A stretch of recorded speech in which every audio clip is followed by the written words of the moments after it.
राजकीय पक्ष असतात, निवडणुका होतात, निवडणुका लढवल्या जातात, सगळ्या गोष्टी असतात. पण आजचा प्रमुख जो महाराष्ट्रामधला मुद्दा आणि खास करून तो रायगड जिल्ह्याचा जो मुद्दा आहे, तो मला असं वाटतं तुम्ही सर्वांनी समजून घेणं गरजेचं आहे.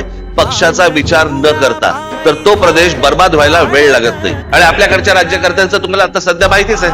महाराष्ट्र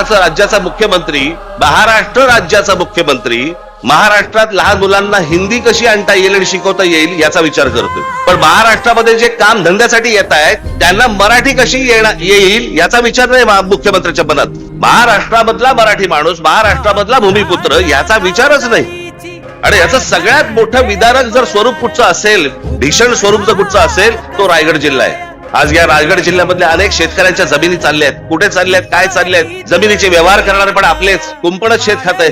शेतकऱ्यांच्या जमिनी चालल्या आहेत, उद्योगधंदे येत आहेत, उद्योगधंद्यांमधनं बाहेरच्या राज्यातनं माणसं येत आहेत. या रायगड जिल्ह्यामधली मराठी तरुणी या उद्योगधंद्यामध्ये कामाला लागली पाहिजेत. याच्यासाठी मला असं वाटतं सर्व पक्षांनी काम करणं गरजेचं आहे. यांचं काय राजकारण चाललंय ना, मला असं वाटतं आपण ही गोष्ट नीट समजून घेणं गरजेचं आहे. राजकीय पक्ष निवडणुका येत राहतील, जात राहतील, सगळं होत राहील.